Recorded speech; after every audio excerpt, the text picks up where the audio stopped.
The year was 1911. The place, the Indianapolis track. The crowd was spellbound as Ralph De Palma roared by the stands at 80 miles an hour. An incredible speed for those days when the automobile was young. Arthur Chevrolet was there, too, with a heavy foot on the throttle, and Mulford, and Bruce Brown, and Joe Dawson. But it was Ray Haroon who was the first to stand in the glory of Victory Lane. As the years passed, the fame of the Old Brickyard spread to almost every corner of the earth. Year after year, records were shattered. And to worship at the shrine of the goddess Speed, millions of racing fans have made the Memorial Day pilgrimage.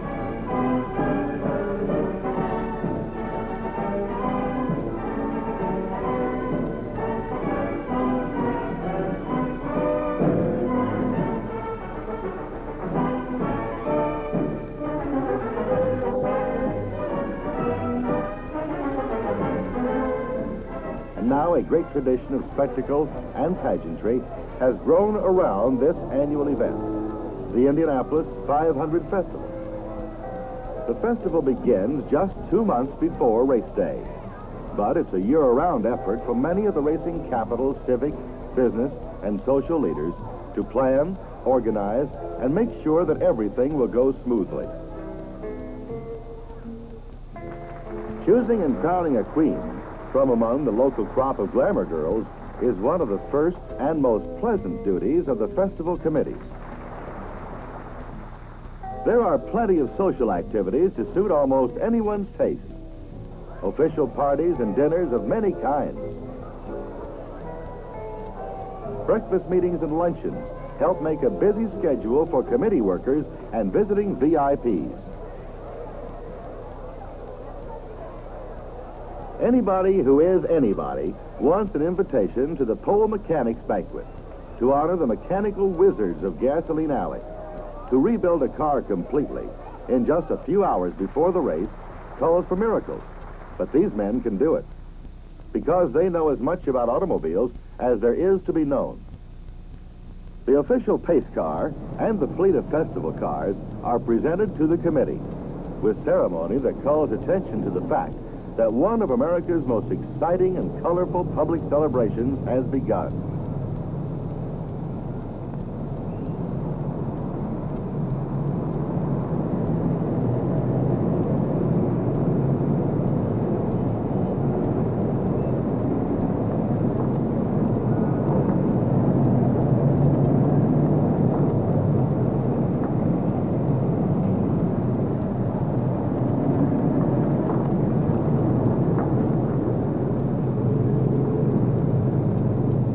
Wheeling in a giant circle around the city's war memorial, the fleet dramatizes the progress that's been made during the 50-plus years of automotive design and manufacture since the track opened.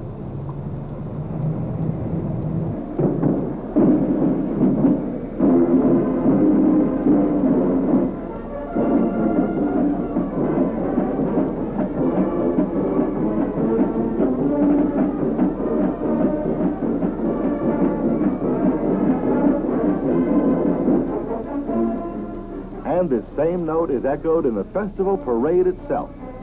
Of course, there are marching bands, strutting majorettes,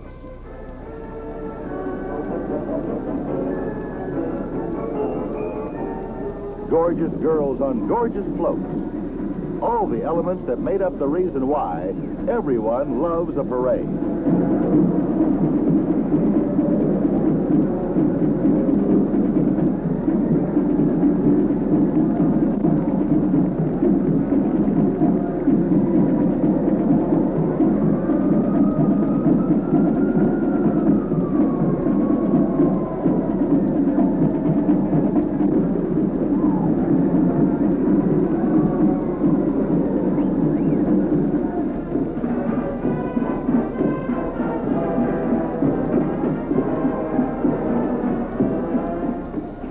The Indianapolis 500 is one of the biggest events of the automobile world, and the theme of automotive progress is repeated over and over again.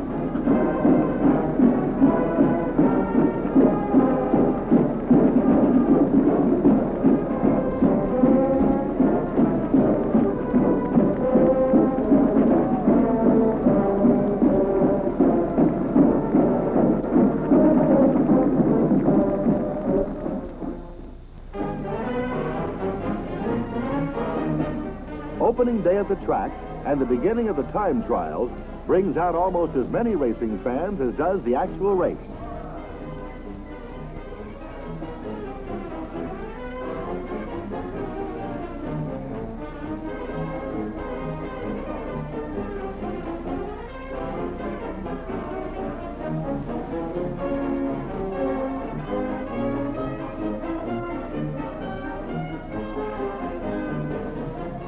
Here are combined all the color of a big college football game, all the thrills of speed and danger,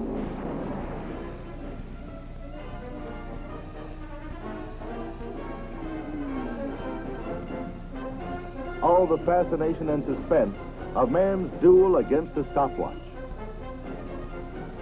In Gasoline Alley, the motor magicians toil at fever pitch, tuning, testing, making last-minute changes and adjustments on their pet monsters so they will gobble up the miles on their qualifying runs.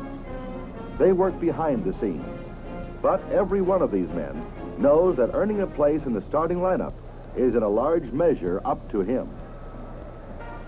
A time capsule filled with names, photographs, and other souvenirs will help keep the record straight for fans of the future.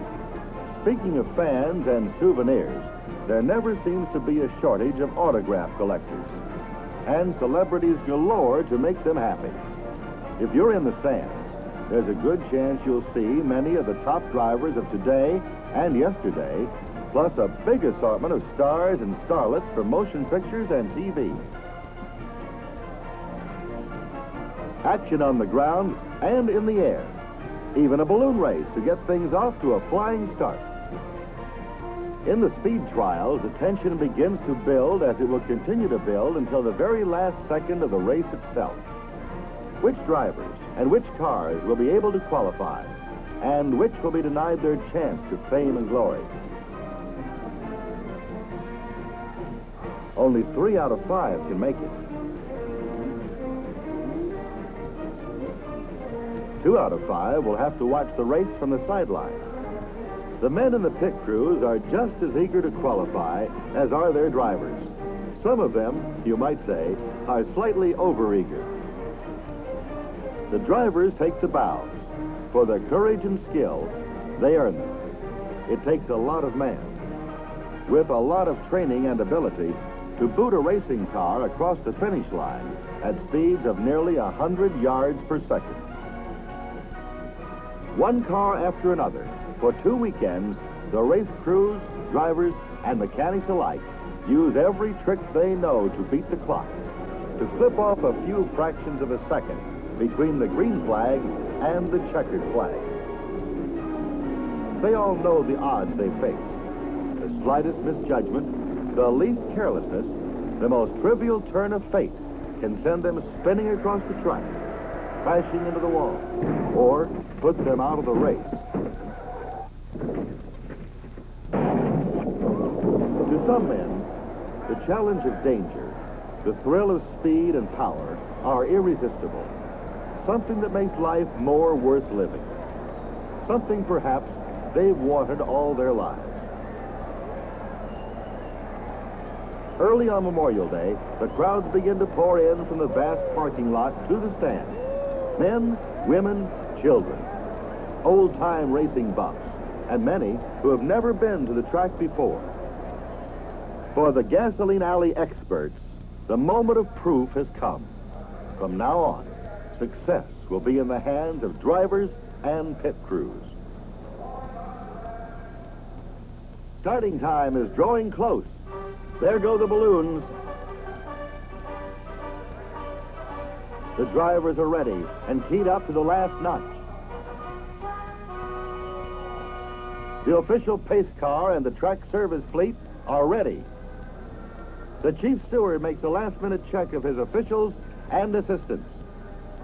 Gentlemen, start your engines.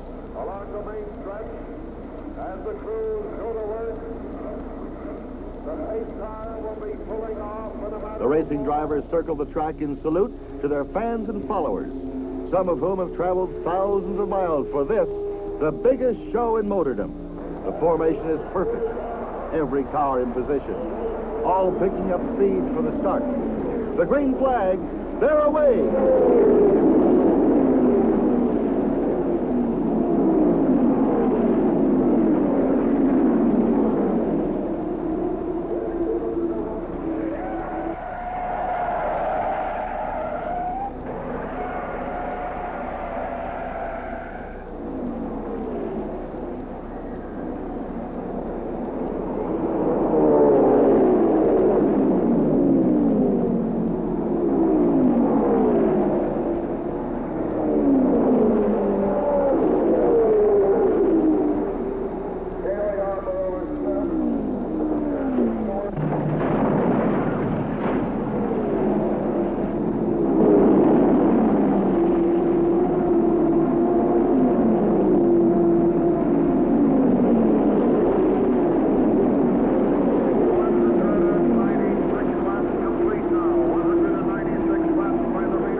And so another victor comes into victory lane to join the roster of Indianapolis Immortals.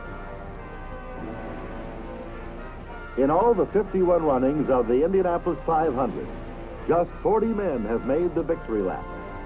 3 were two-time winners. Only 4 have taken grand prize 3 times. In the years to come, more races will be run and won. New records will be set and smashed, and set again by drivers and cars we do not know today. Certainly the cars will change, perhaps even become a new breed entirely. But the breed of drivers will not change at all. The men who drove in 1911 and the men who drive today, they are good enough.